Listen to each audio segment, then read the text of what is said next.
So the other day I was talking to my client and he was really upset that his songs don't feel memorable and like people don't remember them. He gets a lot of one-time listeners, but not a lot of them convert into longer fans. He finds it really hard to build a fan base. And this made me think, what actually makes a song memorable and what a lot of artists are lacking in their music that would make it more memorable and that would help build their fan base. So today we're talking about that. And first, so you understand the latter points, we need to understand this. Your sound has two sides, and one side is technical, so mix, mastering, production, how clean it sounds, how professional it sounds, just the quality of your sound. Then the other side of your sound is the one that you have to think about before you record a song, before you get to post-production. And it's a feeling of your song, it's your personality in your sound, or its uniqueness of it, all of that. So just remember that your sound has two sides and both of them are equally as important, but for what we're talking about today. So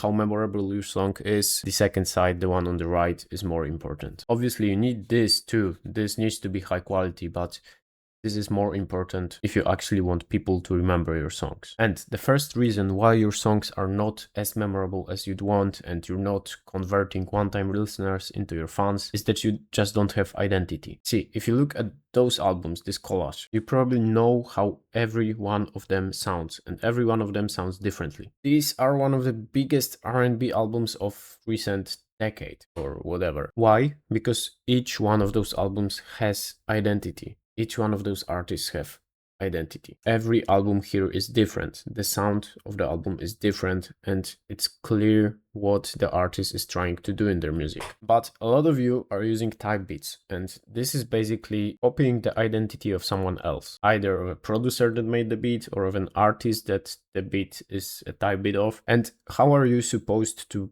stand out? How are people supposed to remember you if you're using the same beat 10 other people used, or if you're using a beat that has the sound of someone else? And if you're copying, you can't do it better. Like here, we have Frank Ocean type beats here on the screenshot. Do you really think you can make a better Frank Ocean type song than Frank Ocean himself? Well, obviously fucking not. So stop using type beats and start actually caring about your production, because production is like, I would say 70% of your song. Obviously, you can have great vocals, but it's production that makes it one genre or the other. It's production that makes it stand out or not. So this is really important if you want to convert one-time listeners into fans, if you want to make your music memorable. The second point is this. This side and this side need to be connected. So you can't just slap a mixing preset on your vocal and call it a day. Mix should represent what you're talking about and the feelings in your music, and all things should be connected.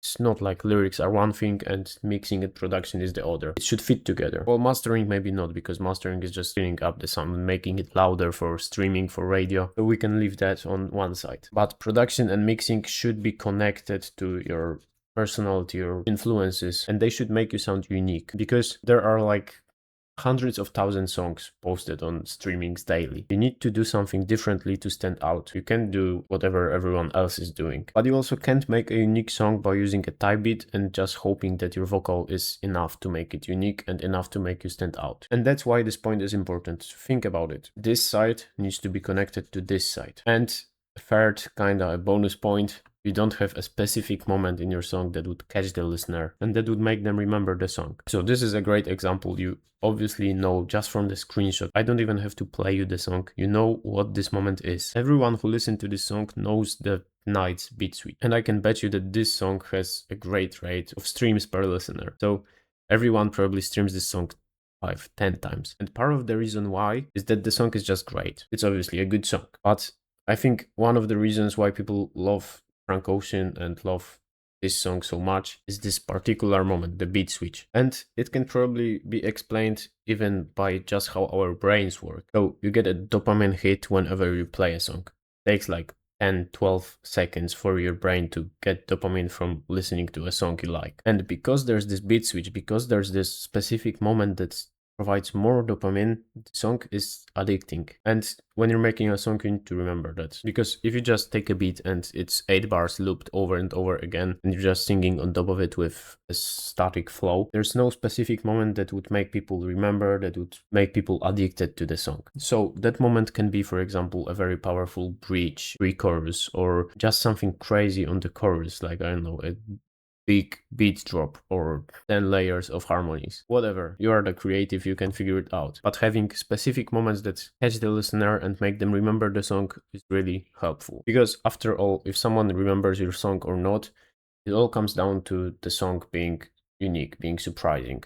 Because if they hear a 10th song on the same Frank Ocean type beat, they're not gonna remember it, they're gonna think you're just another clone. But if they hear something specific, if they hear your unique style, your personality in the song, they're gonna remember that because it's gonna be different from all the rest. Yeah, this video was short, this was quick, but I think you still could learn something and apply it to your songs, test it out, and let me know in the comments what you think about the video, and I'll see you in the next one next week.